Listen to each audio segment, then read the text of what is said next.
Bismillah, Assalamualaikum warahmatullahi wabarakatuh. Alhamdulillah, salatu wassalamu ala rasulillah wa ala alihi wa ashabihi wa mawalah amma ba'd.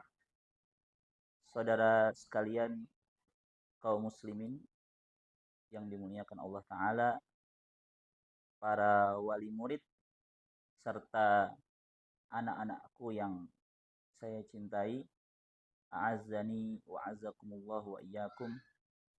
Pada kesempatan kali ini Ustadz selaku kepala sekolah di SDI Imam Syafi'i Sangatta ingin menyampaikan beberapa poin penting yang Ustadz kira dan Ustadz anggap ini adalah hal yang harus kita pahami bersama terkait dengan visi dan apa yang menjadi tujuan dari pembelajaran kita di SDI Imam Syafi'i. Oleh karenanya, apabila kita melihat pada layar yang sudah terlihat di sini, bagaimana visi dan misi daripada sekolah SD Imam Syafi'i, yaitu terwujudnya lembaga pendidikan dasar Islam Ahlus Sunnah wal Jamaah berasaskan Al-Quran dan As-Sunnah sesuai pemahaman generasi yang solih, yaitu para sahabat ridwanullahu alaihim. Oleh karenanya, apabila kita melihat visi daripada sekolah kita, maka tidak ada yang lain daripada tujuan utama pendidikan di sini adalah bagaimana menanamkan nilai-nilai Islam kepada anak-anak didik kita berlandaskan Al-Quran dan As-Sunnah menurut pemahaman para sahabat ridwanullah alaihi. Dan di antara indikator visi yang ada di sini yaitu memiliki kurikulum penanaman pemahaman dan nilai-nilai agama Islam. Jadi penanaman karakter, penanaman moral, serta pendidikan yang diajarkan di Imam Syafi'i tidak terlepas daripada nilai-nilai agama Islam yang itu dilandaskan daripada Al-Quran dan As-Sunnah. Dan di sini juga diantaranya adalah memiliki program kerjasama dengan orang tua siswa untuk pembinaan, pemahaman, dan nilai-nilai agama serta kecintaan terhadap Al-Quran.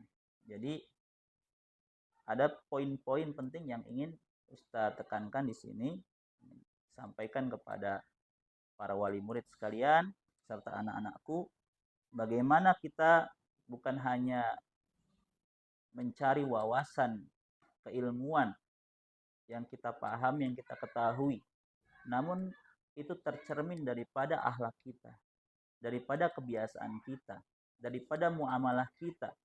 Bukan hanya sekedar wawasan yang kita miliki, yang kita ketahui, namun kita harus mengamalkan apa yang sudah kita pelajari.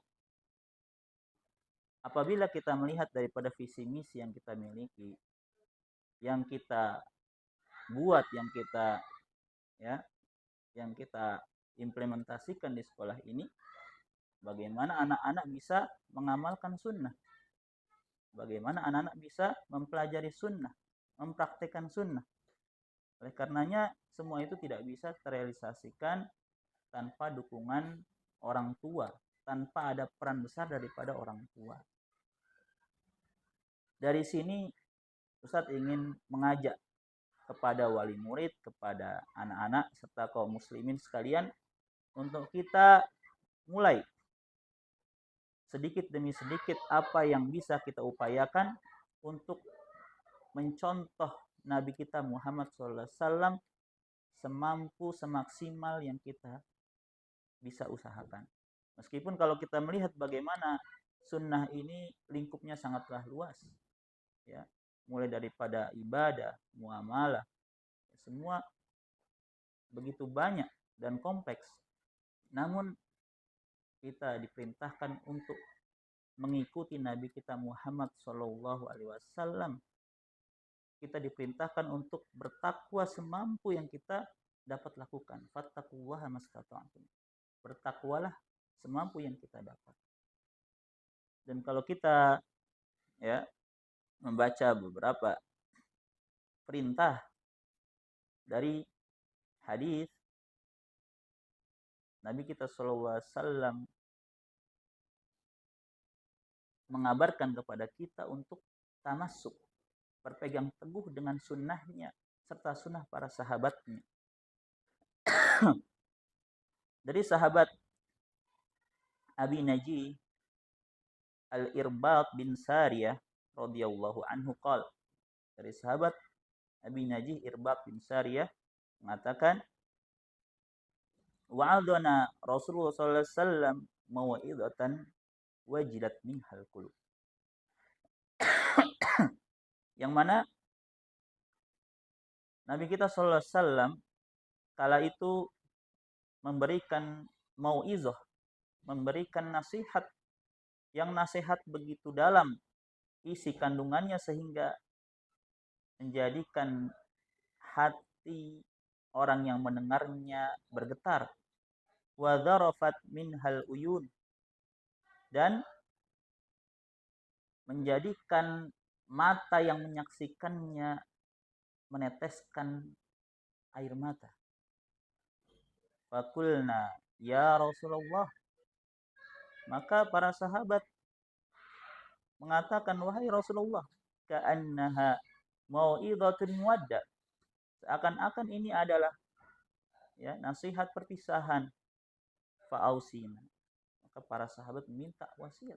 Apa wasiat yang disampaikan oleh Rasulullah sallallahu alaihi wasallam?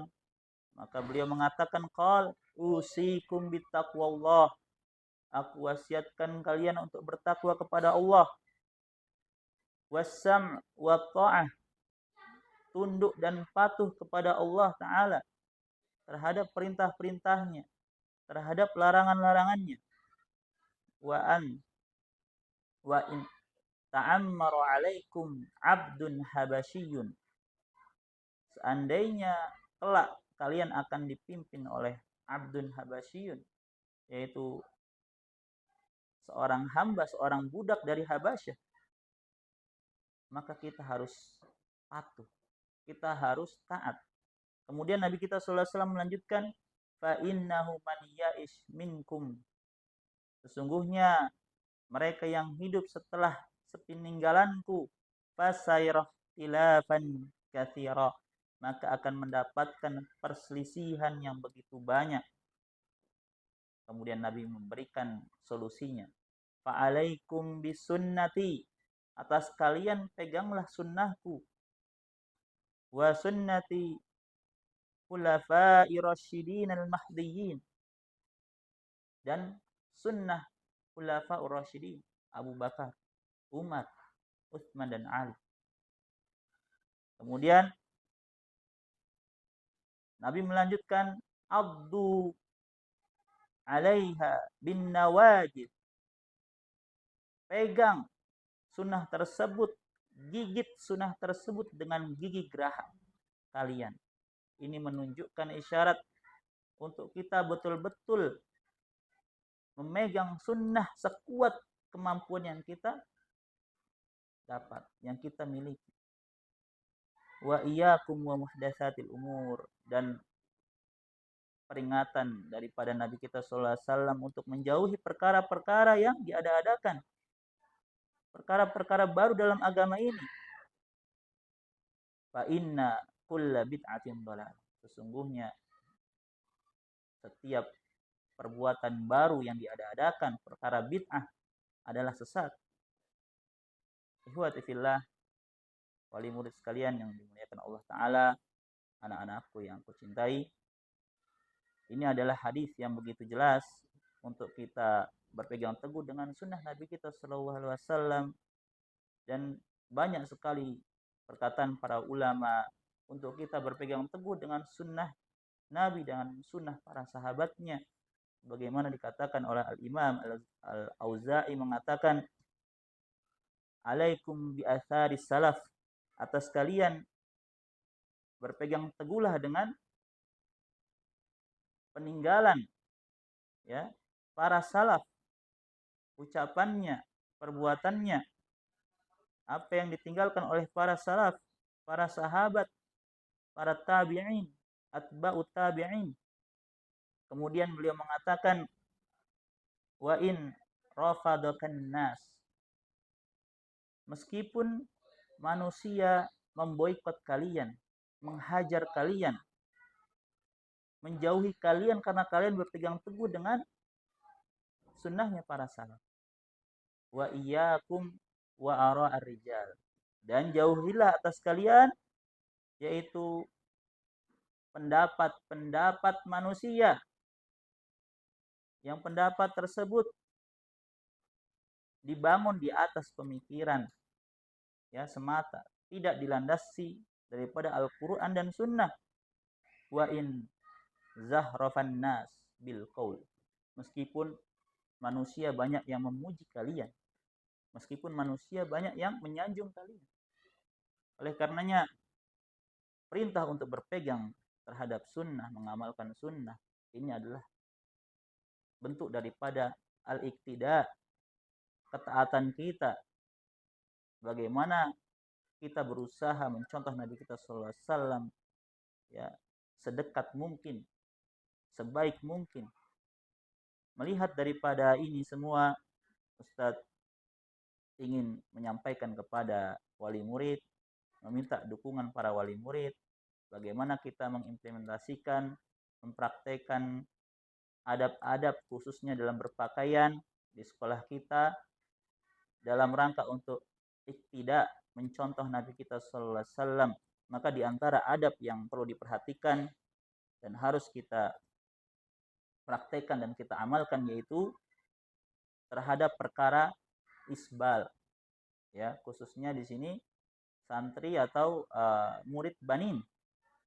Ya, sebagaimana sangat jelas hadisnya Nabi kita sallallahu alaihi wasallam melarang kita untuk berbuat isbal, yaitu memanjangkan, menjulurkan pakaian kita melebihi daripada mata kaki. Sebagaimana hadis dari Al-Imam Bukhari dalam sahihnya dari Nabi kita sallallahu alaihi wasallam bersabda, ma asfala minal ka'bain minal izari fahuwa finnar.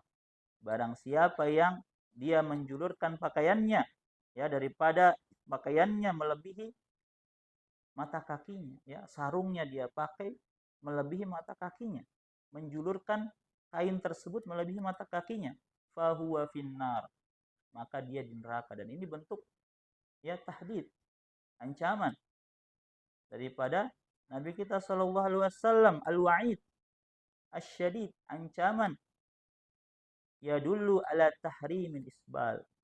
Maka Al-Imam Ibnu Baz mengatakan di sini ya, ini adalah bentuk wa'idun syadid, ancaman yang sangat keras menunjukkan ala tahrimil isbal, atas keharamannya kita ya melakukan isbal, menjulurkan pakaian kita, celana kita di bawah mata kaki. Wa annahu la yajuzu li muslimin an yurahhiya malabisahu tahtal ka'bain.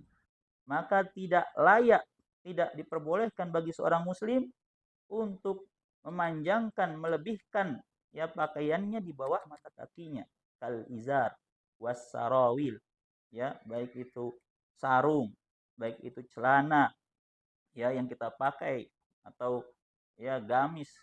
Maka sudah selayaknya kita mencontoh Nabi ya, kita memegang sunnah Nabi, kita menjauhi apa yang dilarang oleh Nabi, dan ini bentuk daripada hubun Nabi, cinta kepada Nabi kita sallallahu alaihi wasallam. Dan satu hadis lagi yang menjelaskan tentang larangan isbal ya dari Imam Muslim dalam sahihnya, salasatun la yukallimuhumullahu wa la yanzuru ilaihim yaumal qiyamah. Ada 3 golongan yang kata Nabi tidak akan diajak bicara oleh Allah dan Allah tidak akan menoleh kepadanya pada hari kiamat. Wala yuzakkihim, dan Allah tidak akan ya mentazkiyahnya. Walahum azabun alim, dan baginya azab yang pedih. Maka di antara golongan tersebut al-musbil izaruhu, yaitu orang yang melakukan isbal, memanjangkan ya pakaiannya di bawah mata kakinya. Oleh karenanya, sekali lagi saya selaku kepala sekolah SD Imam Syafi'i mengajak khususnya orang tua, wali murid ya untuk bisa sama-sama mendisiplinkan anak-anak kita, untuk mengajak anak-anak kita dalam rangka untuk mencontoh Nabi kita sallallahu alaihi wasallam, melaksanakan segala perintah-perintahnya ya, dan apa yang dilarang oleh Allah dan Rasulnya. Di antaranya adalah adab dalam berpakaian. Semoga Allah Ta'ala memberikan kita taufik dan hidayahnya dan memudahkan kita untuk mengamalkan sunnah nabinya Sallallahu Alaihi Wasallam, dan Allah jadikan kita termasuk hamba-hamba yang mencintai nabinya Sallallahu Alaihi Wasallam dan mendapatkan syafaatnya kelak yaumul qiyamah. Ini saja yang bisa saya sampaikan. Barakallahu fikum wa jazakumullahu khairan. Assalamualaikum warahmatullahi wabarakatuh.